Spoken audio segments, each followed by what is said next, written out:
네, 여러분 안녕하세요. 직장 내 정치의 심리 강의를 시작하겠습니다.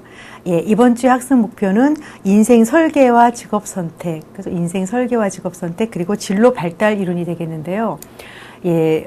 얼마 전에 그 대중매체에서 설문조사를 했더니 그래서 당신은 언제부터가 노인이라고 생각합니까? 그랬더니 80세. 나는 80살부터는 노인이라고 생각한다 이렇게 하신 분이 80살 그죠? 한 70% 정도밖에 안 되고 심지어는 80도 노인이라고 인정 안 하신 분들이 꽤 있다고 그래요. 제가 지금 잠깐 혼동한 것 같은데 70세인가 아무튼 굉장히 예전이면은 정말 이제 한갑만 지나도 노인이라고 하던 시대는 물론 그죠? 저희 부모님 때였고 이제 어쨌든 제 생각에도 70이 되면 노인인 것 같은데 조사를 했더니만 7, 80이 되어도 나는 노인이 아니라고 했다고 합니다. 제가 대학원 다닐 때 이제 30대 때 이제 겨울에 이제 대학원 신입생이 들어오면서 이제 MT를 갔는데요. 설악산 근처로 가서 좀 추웠어요. 이제 상담 심리학을 제가 전공해서 이제 여학생들이 많고 지도 교수님이 이제 예순이 넘으신 이제 할아버지 뻘에 들어가신 이제 정년퇴임을 몇 년 앞두신 분이었는데 어차피 일정이 짧은 MT였는데 교수님이 이제 추운 곳에 가시더니 손이 약간 마비가 오셔가지고 저희가 일정을 취소하고 그냥 이제 콘도에 머물다가 왔는데 그때 이제 교수님 말씀이 이제 조금 이렇게 무척 그래서 이렇게 신체가 쇠약하고 이런 거에 대해서 좀 허망하신 표정을 지으시면서 너희들은 모를 거다. 이제 나이가 들면은 10년이 1년 같이 빨리 지난다. 그 말이 저희는 전혀 와닿지가 않았죠. 30대 이제 저희가 초중반이면 한창 계획이 많을 때였기 때문에 무슨 말인가 했는데 제가 나이가 들어보니까 그러니까 시계가 그쵸? 20대 때 시계랑 30대, 40대, 50대 주관적인 느낌이 다른 것 같아요. 그래서 굉장히 이제 저희가 선배를 만나면은 그래도 너라 젊다. 조금 더 있어봐라.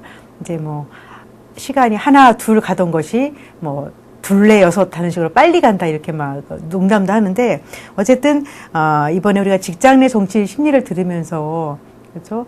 평균 수명이 길어지는 거를 반갑다고만은 하지 않는 추세인 것 같아요.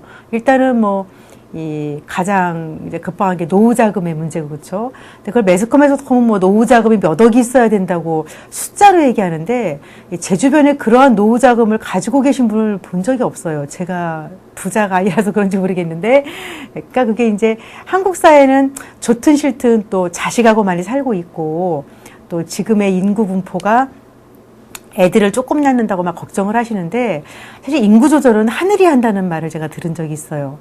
먹고 살기 힘든 걸로 말하면 6.25 지나고 더 힘들었죠. 근데 그때도 애들 정말 그죠? 하나 둘 낳아서 잘 기르자고 할 정도로 많이 낳아서 저도 6명 중에 마지로 태어나서 중간에 동생 한 명이 좀 이제 빨리 세상을 떠나서 그나마 오형제였는데요. 저희 때는 게 당연했거든요. 이렇게 푸짐했었죠. 아주.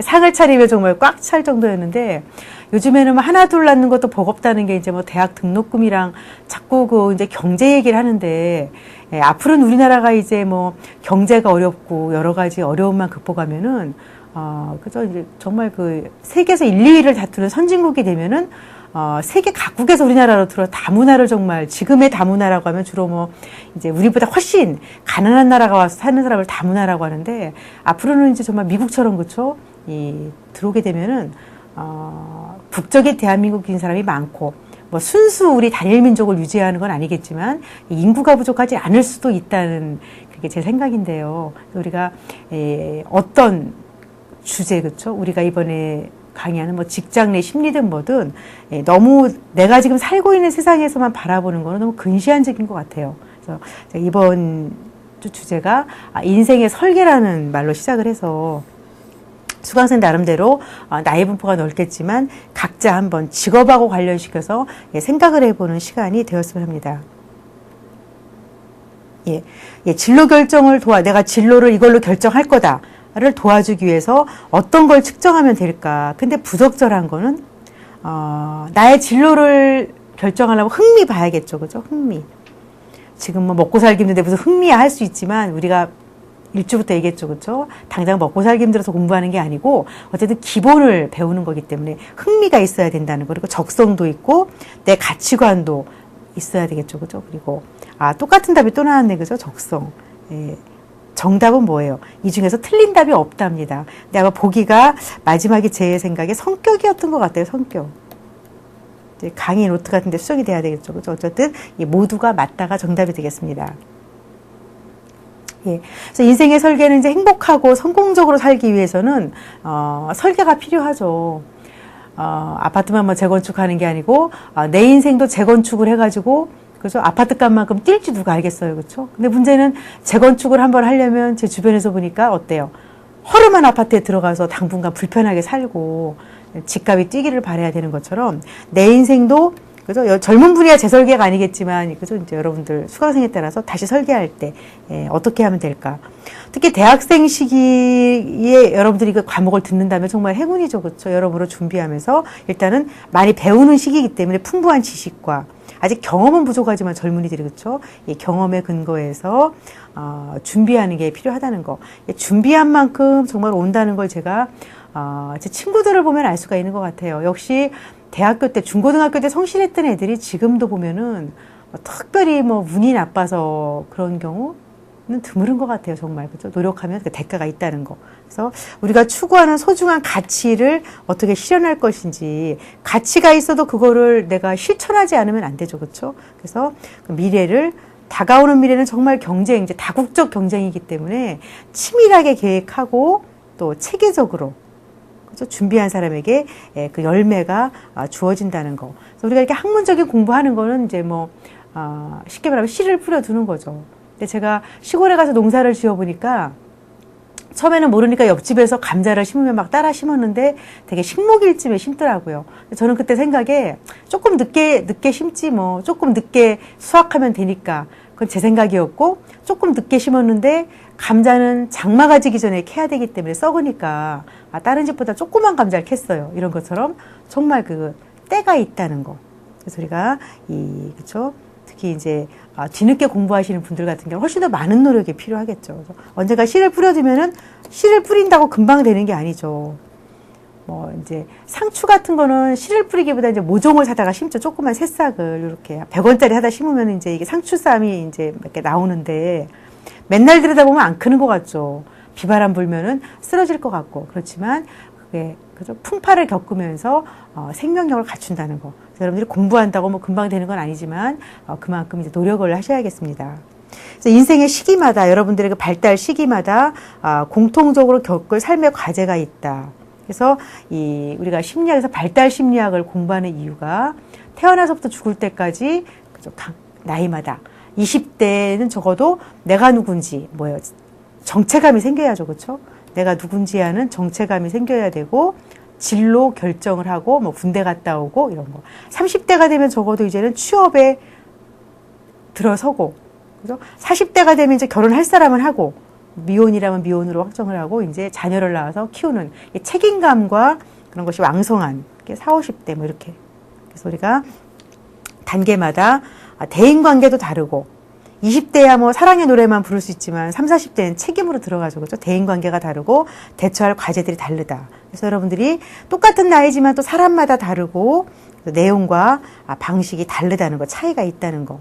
또 어쨌든 일주부터 강의한 것처럼 우리가 사람으로 태어나서 사람답게 살려면은 일하고 사랑하는 거, 두 기둥을, 그죠? 우리가 계획과 준비가 필요하다는 내용이 이번 주에서 이제 시작의 내용이 되겠습니다.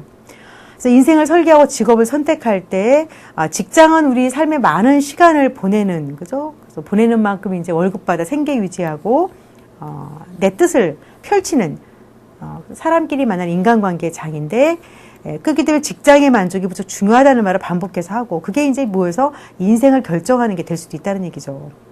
제가 무척 존경하는 분은 어떤 분야든지 간에 20, 30년 정년퇴직해서 하시는 분들, 무척 마무리 짓는 분들이 존경스러운 것 같아요. 제가 이제 한번 버스를 타고 오는데 어떤 분들이 맨 뒷좌석에 앉아가지고, 뭐 우리나라 뭐 이제 그 어떤 직장을 얘기하면서 그 퇴직하고 그 연금 받는 거에 대해서 뭐 부당하다, 많이 받는 것 같다. 근데 저는 그렇게 생각하는 것 같지 않아요. 그분들이 30년 이상 봉사를 했다면은 나머지 인생에 그만큼 좀 보장을 받는 것도 또 당연한 그죠? 권리일 수 있겠죠. 그래서 우리가 나의 직업의 만족도를 결정하는 거는 무엇이냐? 그죠? 나와 내 직업이 얼마나 들어맞는지, 피트, 들어맞는다는 거죠, 그죠? 들어맞는다. 그러니까 펄슨과 보케이션이 얼마나 들어맞는지가. 근데 너무 이제 경기가 힘들 때는 뭐 직업을 내가 그저 좋은 것만 택할 수는 없죠. 그렇지만 이제 우리는 이 정석을 얘기하는 겁니다. 다시 쪼개볼 때 개인적인 요인은 뭐예요? 내 가치관에 맞는 일인가? 그러니까 시바이처 박사가 의사가 돼가지고 꼭 아프리카까지 가지 않아도 됐죠, 그렇죠? 근데 갔다는 건 뭐예요? 보통 사람과 다른 건 가치관이 그냥 박애 정신이겠죠. 사랑을 널리 펴려고 하는 그게 충족이 안 되면 이 사람은 뭐 개인 병원 같은 걸 만족을 못 하셨겠죠. 그리고 또 그죠? 그 많은 아프리카 가서 도와줄 일이 많을 텐데 그죠? 흥미 이런 것들이 이제 적성 이런 것들이 의사 직업에 맞았다는 거. 또 능력이 있으니까 또 그거를 펼칠 수 있었겠죠. 그 다음에 직업 요인은 뭐예요? 그 다음에 자기가 내가 아무리 아프리카에 가서 돕고 싶더라도 내가 그 업무 특성을 감당할 수 있는지, 의과대학 몇 년을 다니고 수련을 받을 수 있는지, 또 능력과 자질이 있는지, 또 그 보상 체계와 미래 전망. 뭐 시바이처 박사 같은 경우는 보상이 우리하고 다른 보상이겠죠. 월급 통장이 아니고 그냥 이제 그죠. 뭐 무보시라고 그러죠. 그죠. 바라지 않고 보시하는 그런 베푸는 그런 마음이었겠죠. 근데 우리 같은 경우 이제 보통 사람들은 보상 체계, 내 가족과 또 나의 미래, 뭐 노후까지 보장이 되면 좋겠고 이런 것들이 이제 같이 내 직업 선택에서 그죠? 고려 사항이라는 얘기가 되겠습니다. 네. 직업 선택에서 우리가 앞에서 봤던 것처럼 이제 중요한 것 중에 맨 첫 번째가 가치관인데요. 가치관이라는 거는 어떤 특정 상황에서 선택이나 결정을 내릴 때 한 방향으로 나가고자 하는 원칙이나 믿음 같은 거. 그래서 가치관은 바꾸기가 쉽지가 않죠. 부모님의 영향도 있을 테고요. 내면적인 준거, 기준이란 얘기죠. 성장 과정 통해서 주로 주변 사람들, 부모님을 통해서 영향을 받은 거. 뭐 아버지가 어떤 직업이었으면 뭐 그런 영향을 받아가지고 그쪽에 가치관이 생긴다든지, 그죠? 정형화는 뭐예요? 타입이 생긴다. 스테레오 타입이에요. 고정관념을, 그죠? 틀이 정해진다는 거죠. 부모님의 가치관을 내 걸로 만드는 걸 내면화라는 거죠. 이런 것들이 가치관에 영향을 미치고, 그 다음에 이런 가치관은 평소에 잘 자각이 되지 않는데 여러분들이 내 가치관은 이거라서 지금 뭐 선생님을 하고 있다 이렇게, 그죠? 쉽게 알 수 있는 게 아니라는 겁니다. 내면에 자리 잡고 있어가지고. 근데 그걸 한번 탐색해보는 방법은 질문을 던져가지고 의식적으로 끄집어내보는 거예요. 예를 들어서 여러분들이 내가 무슨 가치관을 가지고 있길래 지금 이 일을 하고 있을까? 또는 그 직업을 선택하려고 할까? 그 질문 중에 하나가 여러분은 어떤 인생을 살고 싶습니까? 그러니까 저 같은 경우는 어떤 경우에라도 사람하고 관련된 걸 하고 싶어요. 그러니까 그 중에 하나가 이제 심리학도 되고 음식 같은 거 대접하는 것도 좋아하고 요리하는 분들이 제가 되게 부러워요. 그 다음에 어떤 삶의 가치가 있습니까? 무엇이 중요하다고 생각합니까? 인생에서. 그죠? 어떤 일을 하는 게 내 삶에 의미 있다고 생각합니까? 만족스럽고. 이런 질문을 해보면은 그 사람의 가치관이 나온다는 겁니다. 또 그런 거를 탐색하는 가치관 검사가 있고요. 또 가치관을 명료하게 만드는 집단 상담 프로그램이 있습니다. 집단 상담이죠. 그죠? 그룹으로 지어가지고 각자의 그 가치관을 얘기하면서 직업으로 연결시키는, 특히 중고등학생들한테 하면 많이 도움이 되겠죠. 중고등학생들은 아직까지 그 틀이 안 잡혀 있기 때문에 가치관을 명료하게 해주는 그런 프로그램들이 이제 필요하다는 것입니다. 그 다음에 이제 흥미, 어떤 종류의 그 활동이나 사물에 대해 특별하게 관심이 가는 거, 쏙 빠진다고 그러죠. 그죠? 이런 거. 그거를 개인적으로 즐거움을 느끼고 호기심 갖는 그런 동기는 뭐예요? 모티베이션이라고 그래가지고 자꾸 한쪽으로 향하게 하는 거. 그죠? 이런 거. 우리가 이제 텔레비에서 어떤 뭐 스타가 나오거나 물어보죠. 이렇게 뭐 하시게 된 동기가 뭡니까? 내 마음이 왜 그쪽으로 향하게 됐습니까? 흥미가 있기 때문이죠. 그죠? 그래서 한쪽에 관심 갖게 하는 개인의 일반적인 행동 경향이고, 그래서 흥미 느끼는 일 할 때는 힘든 줄 모르죠. 재미있는 거 할 때는 자기가 몰두해가지고, 그러니까 결과도 좋고. 그래서 아마도 복이 많은 사람은 내 직업에서 돈도 많이 벌고 재미있어서 하는 사람들일 수 있죠. 그래서 일에 대해서 흥미가 있으면 저절로 몰두하고, 또 그게 성과에도 영향을 미친다. 그리고 또 직업 만족도에도, 또 노력의 투여량, 몰두가 있으면 하지 말라고 해도 뭐, 그죠? 퇴근 시간이 지나서도 막 투여할 수가 있고, 또 지속적으로 다른 직업을 안 바꾸고 종사할 수가 있다. 아무래도 전문직 계통 사람들이 그쪽에 흥미. 그래서 사람들이 왜 그렇게 전문직을 가려고 하느냐. 나만의 흥미를 충족시키고 내가 개업도 할 수 있고. 근데 그냥 일반 평범한 직업으로 들어가면 뭐예요? 부서가 바뀔 때마다 흥미가 아닌 일도 해야 되고 이런 거. 제가 이제 여직원들이 많은 그런 이제 어떤 기관에 관계할 때 자리 잡을만 하면은 부서가 바뀔 때 굉장히 그 여자 특히 주부 사원들이 힘들어하죠. 이럴 때 보면 이제 여러분들이 왜 내가 더 좋은 직업을 잡기 위해서 그렇죠? 나를 뚜렷이 가꿔야 되는지가 여기서도 나올 수가 있겠습니다. 예, 그래서 흥미는 성장함에 따라서 변할 수는 있는데, 그죠? 어릴 때는 좀 단편적이고 미분화, 애매한 그런 일시적인 흥미였는데 점점 구체화되고 지속적으로 된다. 그래서 유치원 애들한테 물으면 그냥 그 약간 일시적인 흥미로 나 뭐 슈퍼맨 될래요? 뭐 이렇게 얘기하죠, 그죠? 근데 이것이 이제 구체화된다는 거. 또 활동 내용에 따라서 실제적인 일에 흥미를 느끼는 사람. 탐구적인 거나 예술적인 거, 사회적, 기업적, 관습적인 흥미. 어디에 그 흥미를 느끼느냐. 분야가 있고, 여러분 한번 찾아보세요. 그죠? 저 같은 경우는 약간 심리학이니까 탐구 쪽에 사회적인 거. 근데 가끔 또, 그죠? 기업체, 컨설턴트들 만나면은 기업에도 또 흥미가 가는 것 같아요. 그 다음에 대상에 따라서는 뭐 문화적인 거 한번 읽어보세요. 여러분들 교과목 내용들이죠. 그죠? 밖에서 하는 운동하는 데 맞느냐, 사무직이 맞느냐, 뭐 물상과학이라든지 기계, 전자 이런 거 많이 나와 있죠. 그죠? 이런 것에 따라서 흥미가 다르다는 겁니다. 그 다음에 가치관과 흥미도 중요하지만 적성이 맞느냐. 적성이라는 거는 미래를 예측하는 거예요. 이 사람이 앞으로 어떤 일을 했을 때 결과가 어떠할지. 그래서 우리가 적성검사 같은 거 해서 이제 뽑고 있죠. 그죠? 똑같은 대학생이라도 적성에 맞는 사람을 뽑아야지 효율적이기 때문에. 여러분들이 학기 말에 보는 시험은 뭐예요? 성취검사죠. 배운 거를 확인하는 건 성취검사인데 적성검사는 앞으로 있을 일을 예측하는 겁니다. 미래죠. 그렇죠? 그래서 누구나 나름대로 특정한 분야에 적성이 있게 마련이죠. 능력이 있다는 거예요. 뛰어나게. 그 능력, 그 적성 중에서도 일반적인 능력을 지능이라고 IQ라고 하는 거고 그 다음에 나만의 특수한 지능이 또 분야에 따라 있겠죠. 그렇죠? 어쨌든 적성이라는 거는 특수한 지능의 일종으로서 그 특정 직업을 할 때 그 사람은 그 특수한 능력을 갖고 일을 할 수 있다는 걸 예측하게 해주는 검사입니다. 적성은 어떠한 요인으로 구성이 되어 있는지 쪼개보면은 일반 적성도 있고 뭐 아나운서 같은 사람은 언어 능력 같은 거, 또 과학자는 수리나 공간 지각 능력, 또는 손으로 하는 수공 능력, 또는 운동 조절 능력. 그러니까 김연아 선수 같은 경우 많이 겸손하게 얘기하죠. 난 타고난, 몸을 타고났다. 예쁘다라는 뜻만이 아니라 운동 조절 능력 같다. 감각이 있다.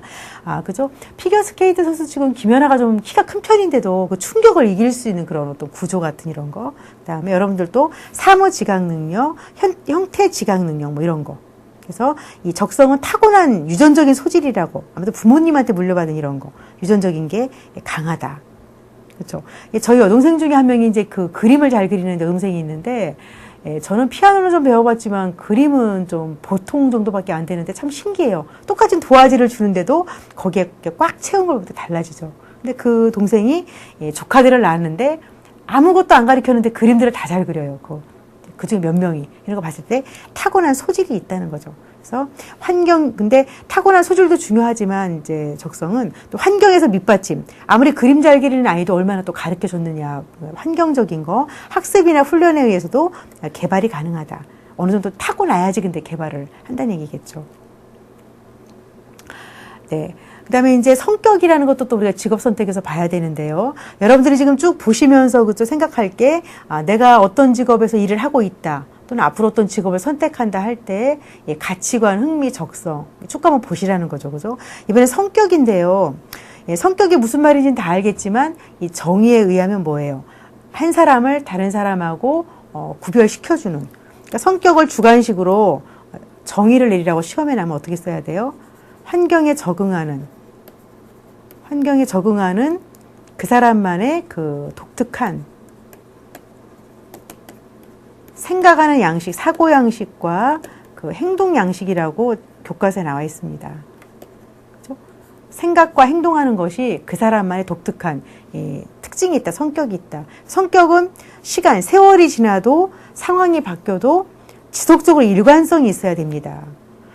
내가 어릴 때하고 달라졌다고 하지만 제가 내향적인 거는 똑같거든요. 다만 겉으로 보이는 게 제가 30살 이전에 본 친구들은 굉장히 말이 없었다 그러고 그래서 이제 지금 본 사람들은 꽤 말을 재미있게 한다 그러고. 근데 제가 알죠. 원래는 말을 할 때 하지만 많이 하면 좀 힘든 것 같아요. 내성적인 그런 거 남아있다 뭐 이런 거. 그리고 상황도 마찬가지죠, 그죠? 집에 남자분들 중에 그런 분이 많아요. 난 집에 가면 그죠? 사모님은 우리 아빠는 집에 오면 말이 없어요 하는데 그 직장 동료들은 굉장히 재밌는 사람이라고. 그렇지만 똑같은 사람인 거죠. 그러니까 상황에 따라서 겉으로는 일관되게 안 보인다 하더라도 이제 그게 그만큼 한국의 남자들도 집에 가서 무뚝뚝한 분들이 많죠, 그렇죠? 밖에 가서는 이제 좀 이렇게 끼가 나오고 그래서 우리가 시간이 지나고 상황이 달라져도 변하지 않는 모습을 이제 성격이라고 합니다. 그래서 특히 이제 성격이라고 하는 거는 그 사람의 정서적인 반응과 사회 행동에 영향을 미친다. 그러니까 예를 들어서 굉장히 이 사회성 사회성이라는 건 사람하고 대인관계하는 거죠, 그렇죠? 그리고 또 활동하는 게 높은 외향적인 사람하고 치밀하고 생각을 꼼꼼하게 하는 내향적인 사람하고 굉장히 다른 사람이죠. 성격이 다른 사람이라는 얘기예요. 똑같이 직장에 취업했을 때 아무래도 이런 사람은 세일즈라거나 사람 만나는 직업 같은 게 어울리겠죠. 이 사람은 약간 연구직이나 사무직 같은 거, 조용한 게 맞겠죠. 그죠? 이렇게. 성격이 중요하다는 겁니다. 그래서 홀랜드라고 하는 학자는 직업을 선택할 때 개인과 직업이 좀 맞아떨어져 부합해야 되는데, 그러려면 그 중에서 개인의 성격을 특히 봐야 된다. 유형으로 6가지로 나눴습니다. 현실적인 성격, 예술가 성격, 사업가 이런 거죠. 중학교에 나가서 제가 한번 이걸 해봤는데요. 그래서 앞으로 사장님이 되고 싶다. 이런 아이들을 성격 검사하면은 현실 유형과 사업가 유형 이렇게 나오고, 저 같은 사람은 약간 탐구 유형과 사회 유형 이런 게 나오고, 또 유치원 선생님을 하고 싶다 이런 애들 보면은 약간 사회 유형과 좀 이렇게 착실한 인습적인, 인습은 뭐예요? 사회에서 정해진 규칙을 따르는 관습적인 거. 차분한 사람들이 많죠, 그렇죠? 이렇게 나오고 있습니다. 여기서 직업을 선택할 때는 또 이제 그 밖에도 직업이 얼마나 전망이 있는지 구체적으로 알아야 되는데, 내가 어떤 업무를 하게 되는 것인가, 이 적성과 성격이 그죠? 정말 내 성격을 필요로 하는가, 또 보상은 얼마 주고, 또 얼마나 내가 이제 그 고충과 그죠? 그만큼 내가 어떤 의무를 져야 되는가, 미래는 어떤가 이런 거. 그리고 또 가족들의 기대도 중요하겠죠. 일단 부모님의 기대를 저버리면 좀 그죠? 서로 괴롭죠. 기대와 소망을 100% 만족시킬 수는 없지만 부모님의 기대랑 내 기대가 너무 차이가 많을 때는 어쩌면 부모님이 강요할 수도 있지만 내가 나를 몰라서 그럴 수도 있죠. 그럴 때는 대화가 많이 필요하다. 직업 선택은 인생을 그죠? 결정하는 중요한 선택이기 때문에 신중하고 고려한다. 왜냐하면은 부모님 주변 사람 모두 중요하지만 가장 중요한 거는 내가 주체가 되고 내가 책임져야 되는 거기 때문에 굉장히 중요하게 선택을 해야 된다는 겁니다. 이제 진로를 이제 인생 설계라는 제목으로 이제 앞에서 얘기를 했는데, 이미 직장에 다니고 계신 연세가 있는 분들은 좀 들으면 싱거운 얘기일 것 같은데, 저는 이제 교환을 마련하면서 싱겁지만 않았던 것이, 저도 이제 제 일에 대해서 어떤 제 인생 후반기의 계획을 세울 때, 과연 내가 얼마나 계획을 세우고 왔는지. 저 같은 경우는 동요가 없었던 것이, 흔들리는 게 적었던 것이, 이제 학부 때 영문학을 하고 심리학과로 배울 때는 남들이 볼 때 굉장히 어떻게 이렇게 달라졌냐고 하겠지만 내면에는 똑같았어요. 사람에 대한 관심이 많았는데 그냥 문학작품 있는 걸로는 좀 별로 만족이 안 돼서 심리학을 하게 됐고, 그 중에서도 상담 심리학을 하게 됐고, 그리고는 이제 대학원 박사과정이 이렇게 코스가 정해져 있으니까 안정된 게 있었죠. 이제 졸업하고 나서부터가 이제 제가 어떻게 이제 할 것이냐, 이런 거에 대해서 이번 강의를 들으면서 대충 넘어간 부분이 많다는 걸 저도 알겠습니다. 그때 좀 더 꼼꼼히 했더라면 이런 후회되는 부분도 있고, 그래서 여러분들 중에서 직장에 다니시는 분들도 조금 더 자신을 알차게 한번 돌아보는 계기가 되었으면 합니다. 이번 두 번째는 이제 진로 발달 이론이라는 주제가 되겠는데요. 간단하게 얘기하면은 내가 진로를 택한다고 그럴 때 그게 어릴 때부터 서서히 발달되어 온다는 얘기입니다. 나도 모르게 발달되고 있었다는 거죠. 그래서 최근 들어 학교에서 진로 지도가 이제 중요하게 이제 입학 사정관 하면서 굉장히 중요하게 나오고 있는데, 학생들의 그런 능력과 소질 개발, 제가 이제 중고등학교 방문해가지고 이제 교장 선생님을 뵈러 딱 현관에 도착하면은 그 중앙홀에 벌써 이제 그 학교의 교훈이 딱, 이 말이 다 들어가 있어요. 우리 학교는 모든 학생의 능력과 소질을 개발해서, 뭐 이렇게, 그죠? 자아 실현해서, 뭐 인류를 위해서 자원을 적재적소에 배치해서 국가 경쟁력 향상에 뭐 도움이 되는 인재로 키우겠다. 이 말이 어느 학교나 다 붙어 있거든요. 근데 졸업한 학생들은 그걸 별로 기억도 못하고, 과연, 그죠? 내가 성적표만 관심이 있었지, 내가 진로를 교육받았는가, 그러니까 어리둥절해 하는데, 이제 앞으로 세상이 변하면서 이제 학교에도 진로가 이제 실제적인 교육이 많이 들어갈 것 같습니다. 학교가 너무 진학지도에다 대학교 가는 데만 공부에만 전념했다는 거 그동안. 그래서 진로 발달 이론은 굉장히 이 이론도 많고 다양하고 서양의 학자들이 차이는 있지만 많은 이론들을 제시하고 있습니다. 진로 발달 이론 중에 맨 처음에 나오는 게 특성 요인 이론이라는 것입니다. 그렇죠? 이거는 무슨 얘기냐면 한 사람이 진로를 결정할 때 자기가 흥미나 능력이 어디에 있는지 그 특성을 과 맞는 쪽으로 직업을 선택하게 된다. 그러니까 어릴 때부터 그쪽으로 많이 이렇게 눈을 떠간다는 겁니다. 그래서 사람마다 개인차가 있다. 그래서 그거를 응용 심리학에 근거하는 거. 사람 이제 심리학이 이론적인 심리학이 있고 성격 심리학 같은 경우 이론 심리학입니다. 인간의 성격이 뭐 어떻다 이렇게. 근데 이걸 바탕으로 심리 검사를 만들고 평가하는 건 뭐 약간 응용이 들어간 거죠. 그래서 이 진로에서도 개인차 심리학, A라는 사람과 B가 어떻게 다르냐. 이 사람들은 바로 흥미가 다르다. 개인의 차이를 연구해서 들어간다는 거. 특성요인 이론에서는 인생의 어떤 시기에 직업을 선택할 때, 의사결정할 때 이 이론은 그죠? 당신의 특성은 여기에 있습니다. 이렇게 검사를 만들어서 도움을 준다는 얘기입니다. 과학적으로 측정한다는 거. 직업 특성과 연결시킨다. 당연히 일리가 있는 얘기겠죠. 그렇죠? 그래서 특성 이론으로 상담을 할 때 그 전략은 여러분들 중에서 이제 내가 직장 상사인데 아랫사람들이 뭐 이제 그죠? 신입사원이 들어왔는데 막 혼란을 겪는다. 옮기려고 한다. 과연 특성에 맞지 않게 들어온 걸까? 이럴 때는 그 흥미나 적성 검사를 해보고 그죠? 이 직업에서 요구하는 거랑 그 친구의 흥미 적성이 과연 일치하는가? 그 특성에 가장 적합한 직업을 선택하도록 조언하는 거. 그래서 그 얘기입니다. 그래야지만 직업의 만족 가능성이 커지고 일도 잘하겠죠. 근데 특이한 경우가 많습니다. 그죠? 굉장히 직업을 선택했지만 또 다른 곳에 뭐 흥미가 있다든지 이렇게. 근데 그때는 본인의 가치관을 정해야 되겠죠. 내가 그러니까 비슷비슷한 직장을 놓고 갈등하다가 여기로 갔다. 보수가 마음에 들어서. 나는 부모님이 뭐 집을 사줄 것도 아니고 그래서 내가 딱 보수를 보고 결정했는데 이 B라는 직업이 흥미는 더 끌리는 거예요. 이럴 때는 직장을 옮기란 얘기가 아니고 여기를 다니되 뭐 취미 생활을 이쪽으로 한다든지 본인의 가치관을 가지고 또 결정을 해야 되겠죠. 그 다음에 특성요인 이론이 이제 진로에서 어떤 함축된 의미가 있는가. 학생의 흥미적성 가치관을 측정해서 자기를 이해하도록 분석하게 해준다. 그러니까 자료를 제시해서 종합적으로 너는 점수가 이렇게 나왔다. 그죠? 이렇게. 그래서 진로 지도할 때 각각의 직업이 특징이 있고 차이점이 있다는 거. 그래서 장차 갖게 될 직업에 대해서, 직무에 대해서 사전에 학습해주면 더 좋겠죠. 그래서 학생들이 내가 선택할 일과 나의 특성을 잘 연결시키도록 고등학생들을 대상으로 해봤는데 이과 문과가 비슷비슷한 학생들이 있어요. 근데 이제 자꾸만 이과를 가려고 하는 게 뭐 의사라든지 여학생들은 문과가 더 많죠. 그죠? 여학생들 경우. 근데 제가 봐도 그렇고 검사를 해봐도 문과로 나오는 여학생인데 다음날 와서 꼭 변덕을 부려요. 이렇게. 선생님 저 이과로 바꿀래요. 한 달 내내 그랬는데 친구들도 웃으면서 야 너는 문과야 이렇게 얘기하는 거예요. 아빠가 수학을 가르쳐 보더니 너는 문과 같다. 따라오는 게 좀 떨어지는 거죠. 이렇게. 그죠? 근데 그 친구가 왜 자꾸만 이과를 기웃거리나 봤더니 이제 뭐 그죠? 이 친척 중에서 의사가 있는데 멋있는 것 같다. 여자 의사 뭐 이런 거. 멋있어 보인다고 해서 그죠? 내가 꼭 해야 되는 건 아니죠.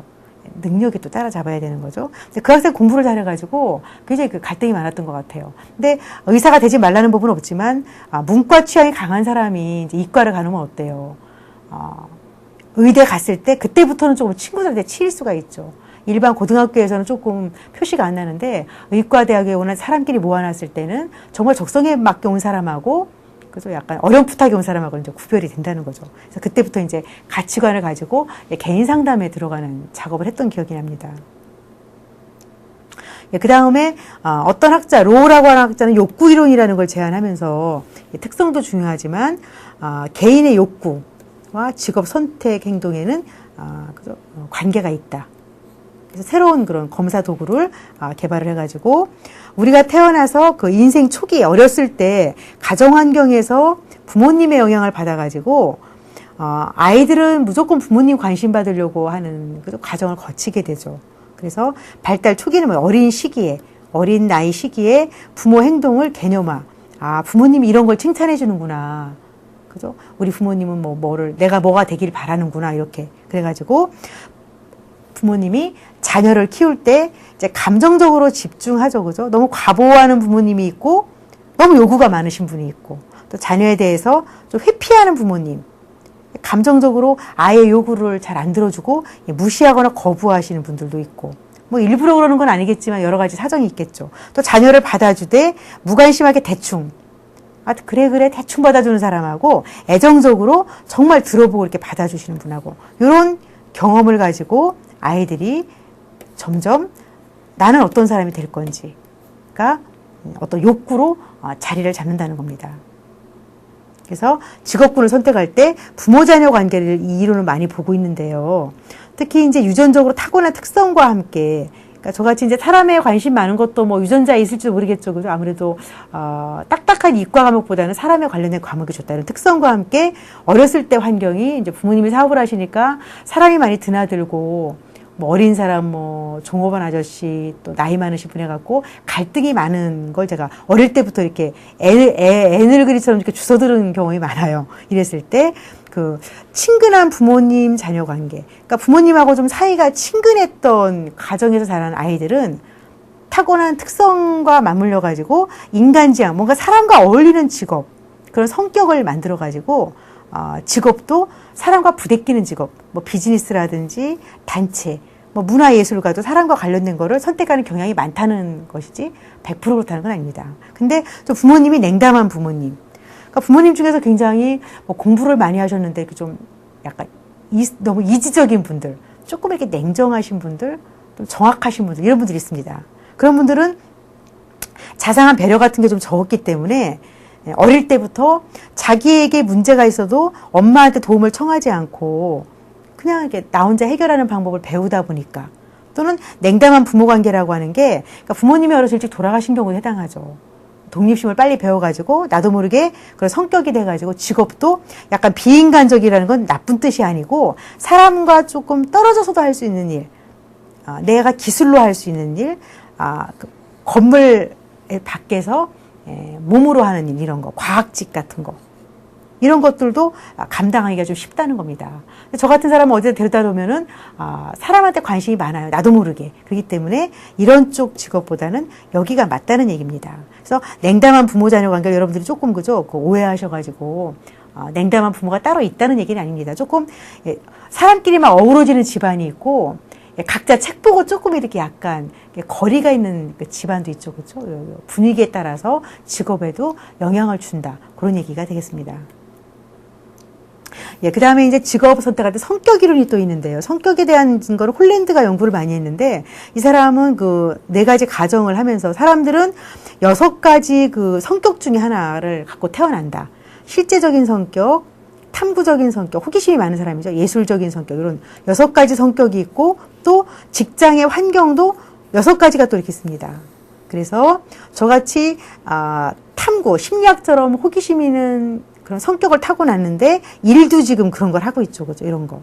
그래서 성격과 일이 맞는지, 그래서 그걸 상호작용 어떻게 하고 있는지를 보는 게 중요하다는 겁니다. 근데 저같이 상담 심리학을 공부한 사람들 중에도 어떤 사람들은 굉장히 좀 이렇게 설득적인, 좀 이렇게 적극적인 성격을 가진 분들은 좀 저하고 다른 일을 하고 있는 것 같아요.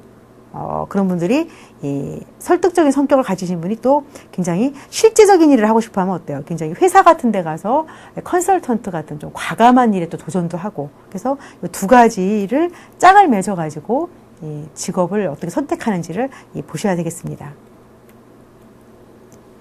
네, 그 다음에 사회 이론은, 나는 혼자 사는 사람이 아니죠. 그죠? 나를 둘러싼 사회 문화가 있다는 거. 당연히 이것이 내 행동이나 직업에 영향을 미칠 수밖에 없죠. 학자들이 연구를 했는데 주요한 개념은 나를 둘러싼 가정이나 학교 사회가, 지역사회가 내가 직업을 선택하고 발달하는데 영향을 준다. 요즘에는 뭐 웬만한 아이들이 이제 해외에 한두 번은 나갔다 오는데요. 그렇게 비용을 들여서 자꾸 넓은 걸 보게 해주는 이유가 바로 이겁니다. 내가 대한민국에 태어나서 여기 살고 있지만 내 자식만큼은 뭐예요? 이 넓은 사회를 보여줘갖고 그죠? 그 선택을 다양하게 해주고 싶은 거. 그래서 문화나 인종에 따라서 개인의 직업 야망에 어떻게 영향을 줄지. 특히 미국에는 인종이 많기 때문에 연구가 많이 되어 있는데요. 문화나 인종, 특히 예를 들어서 백인이냐 흑인이냐 아주 뚜렷하게 구분되죠, 그렇죠? 흑인. 이럴 때 흑인이라는 인종 자체, 이게 그 사람이 야망에 큰 영향을 주는 건 아니라는 겁니다. 오바마 대통령이 어릴 때부터 보니까 굉장히 어려운 환경이었는데, 이제 부모님이 이혼도 많이 하고 뭐 어려움이 많았는데, 야망이 대통령이 어릴 때부터 꿈이었더라고요. 그러니까 인종이 그 사람의 야망에 큰 영향을 미치지는 않는데, 다만 흑인이 뭐에 영향을 받느냐 하면은 그 사람이 속한 사회 계층.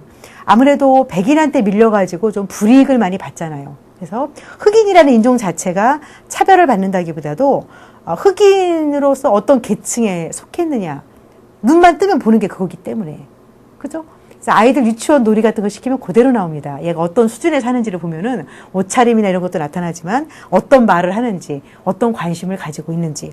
벌써 사장님 아들은 틀리죠. 친구들을 대할 때도 야, 내가 뭐 한턱 낼게 막 이러면서 굉장히 배짱이는 얘기를 한다든지, 어린 나이인데도. 그래서 그런 것 자체가 내가 어느 사회계층에 속했느냐. 그래서 이것도 사회계층 자체가 그렇다기보다도 거기서 일어나는 일들, 경험하는 것들. 그죠?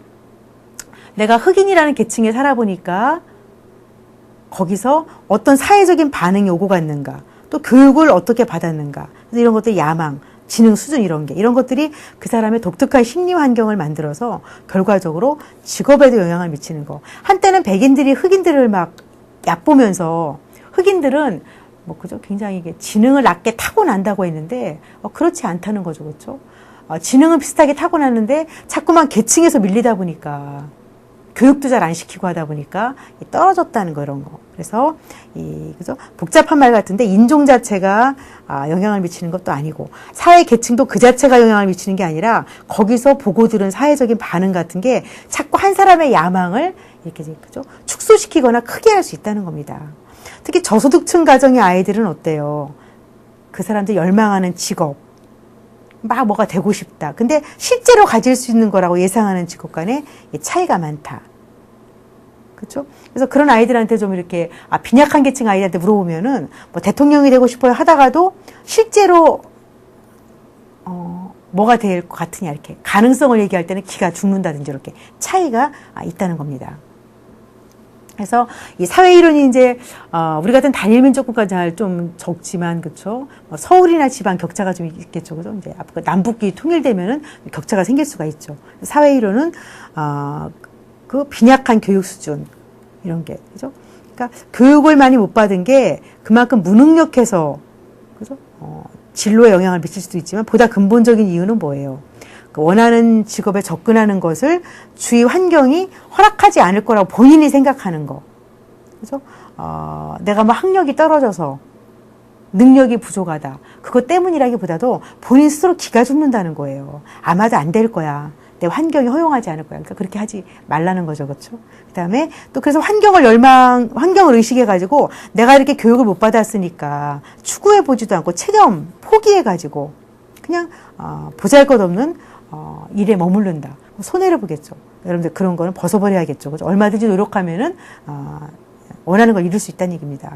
근데 그런 저소득층 가정이 모두 그렇다는 게 아니고 부모님이 또 이제 얼마나 서포트 했느냐. 따라서 얼마든지 달라질 수 있다는 얘기입니다. 그 다음에 진로 발달 이론 중에서 다음과 같은 사회적 요인들이 있는데요. 제가 이제 양이 많아서 이제 포인트만 보겠습니다. 그 사람의 사회 경제적인 지위, 우리가 진로 상담 같은 거 할 때 이 사람이 부모님이라든지 그 주변 환경이 어땠는가, 뭐 윤리적인 배경도 중요하죠. 종교 같은 거, 가정에서 부모님과 기대나 형제 간의 영향이 어땠는가. 그러니까 지방에서 오형제 중에 장남인데, 그죠? 뭐 등록금을 책임져야 되는 그런 가족에서 자랐다든지, 그러면은 그 사람은 어때요? 약간 자기의 개인적인 만족을 포기하고 뭐 보수가 많은 직업을 택한다든지 이렇게, 그죠? 또 부모님을 꼭 모셔야 된다면 어때요? 내가 내 고향을 떠날 수 없다. 내가 속한 지역 사회에서 할 수 있는 일을 택할 수도 있고, 뭐 농협 같은데, 그렇죠? 농협 같은데, 그죠? 농부의 아들로 태어나서 부모님 모시고 살고 싶다. 굳이 서울까지 올 필요가 없겠죠. 이런 거. 그런 거. 그 다음에 이제 학교의 영향도 물론 있고요. 압력 집단. 나에게 압력을 가하는 내 주변의 교사나 동료, 친척들. 이런 사람들이, 그죠? 내 직업에 어떤 영향을 미쳤는가. 선생님의 영향도 그죠. 친구들 영향도 마찬가지고. 근데 역할지가 중요하죠. 내가 나의 다양한 역할 중에서 내가 나를 어떻게 바라보는가. 또는 내가 나를 바라보는 것과 타인이 나를 바라보는 게 얼마나 일치하는가. 나는 선생님이 되고 싶은데 내 친구들은 너는 안 어울린다고 한다든지. 그거 생각해 볼 필요가 있죠. 그렇죠? 이런 거. 그 다음에 이런 학자들은 이제 진로에서 의사결정이 중요하다고 봤습니다. 어쨌든 직업 정체감, 난 이런 직업을 갖는 사람이다 라고 하는 것은 하루아침이 되는 게 아니고 어려서부터 연속적인 과정을 거치는데, 그렇죠? 그러기 위해서는 직업 정체감 이전에 자아 정체감이 더 중요하죠. 과연 내가 누구인가. 이게 확고하게 돼 있어야지만 왠지 집안에서도 인정 못 받고 이런 사람들이 내 직업에 자부심 갖기가 쉽지 않다고 그러죠. 그렇죠? 이런 거. 그렇기 때문에 자아 정체감도 중요해서 우리가 또다시 이제 공부의 주제를 삼을 것입니다. 그 다음에 개인을 이해하고 내가 어떤 사람인지, 또 내 의지에 따라서 의사결정. 그러니까 진로 선택을 어쨌든 내가 이걸 직업을 하겠다 선택하는 거기 때문에, 그죠? 일단은 처음에 예측하는 기간이 있다는 겁니다. 예상기. 아직 결정은 못 내렸지만 내가 사전에 나를 알고 직업을 알고, 그죠? 탐색을 하고 구체적으로 알아서 선택하고 명료하게 세분화하는 예측하는 예상기가 있고요. 그 다음에 예측했더라도 적응기가 필요하다는 겁니다. 어떤 직업으로 실행할 때 상상을 통해서 선택을 해보고 또 변화도 시켜보고 나와 현실 간의 그런 어떤 선택, 수행. 그래서 이 적응기도 다시 수능했다가 개혁을 하고 통합하는 기간으로, 그죠? 이렇게 사람의 어떤 자리를 잡는다고 하는 것이 하나에 머물러 있는 게 아니고 계속 돌아간다는 얘기죠. 그죠? 탐색을 해보고 구체적으로 선택하고 명료하게 내 직업이 이거구나. 거기에 수능했는데 자리 잡을 만하니까 또 개혁이 필요하고 통합을 하고 연속적인 과정이라는 걸 알고 여러분들이 특히 그죠? 부단히 노력해야 된다는 겁니다. 직업에서 내가 누군지 하는 것은 나이가 들고 경험이 쌓일수록 점점 이 과정을 돌아가면서, 그죠? 한 곳에 머무르지 말고 노력을 해야 된다는 얘기가 되겠습니다. 그래서 의사결정 이론은 기본적으로 내가 진학하고 직업을 갖고 뭐 직업을 바꾼다든지 연속적으로 항상 내 의지를 가지고 내 뜻으로 의사결정을 하는 거기 때문에 정말 그 두 눈 반짝 뜨고, 그죠? 자신을 사전에 인식을 하고 상담 선생님들은 정보를 알려주고 일종의 학습이라는 겁니다. 학습 과정이기 때문에 집에서나 학교에서나 도와줘야 되고, 그죠? 아무튼 직업을 선택하는 거 보면 그 사람이 평소에 의사결정을 어떻게 하는지, 그러니까 매사에 내가 내 뜻을 분명히 하고 전략을 짜고 부족한 거를 배울 수 있는 자세가 돼야 된다는 뜻이겠습니다. 네, 그 다음에 슈퍼에이저 발달 이론이 나오고 있는데요. 이 사람은 진로가 점점 발달되는 것이다. 개인의 전 생애를 통해 봤을 때 포괄적으로 접근을 해갖고 아동이 태어나서 학생이 되고 중간에 뭐 취직을 안 하는 여가인도 되고 시민이 되고 근로자가 되고 가정관리자가 될 때 이 진로가 점점 커리어가 성숙되는 경로가 있다. 성장하고 탐색을 해서 직업을 확립하고 직업을 유지하다가 쇠퇴하고, 그래서 마치 무지개처럼 이렇게 점점 성숙돼가는 과정이 있다. 그래서 그거를 상호 순환적인 진로 발달 단계라고 그래가지고 이론을 제시했습니다.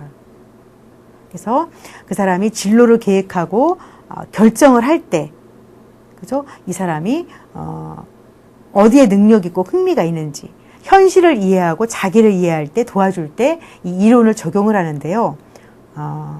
그죠? 진로 상담의 최종 목표가, 그죠? 이 직업을 찾는 데서 끝나는 게 아니고 연속해가지고 만족스러운 생애를 위해서는 계속해서 자기가 선택한 걸 실천하고 능력을, 그죠?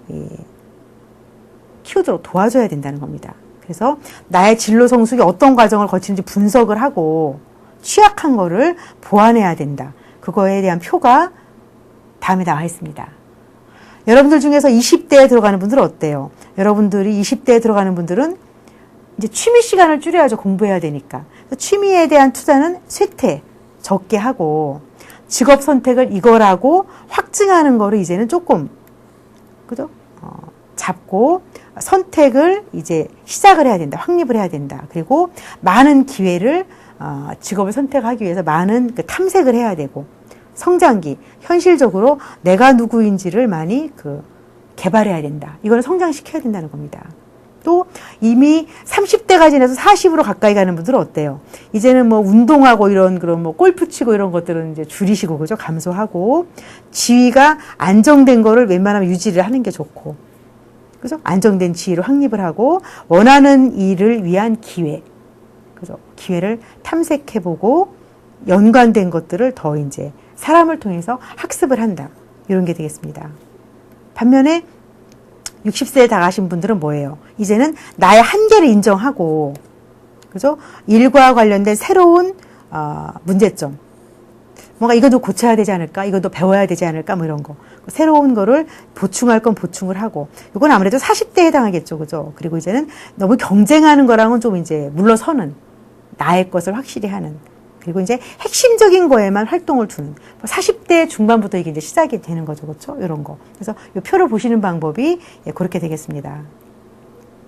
네. 그래서 이번 주에 이제 살펴본 게 인생의 설계와 직업 선택, 그리고 진로가 여러 가지 이론을 통해서 점점 어릴 때부터 발달되어 왔다는 거. 그 내용을 가지고 학습을 했고요.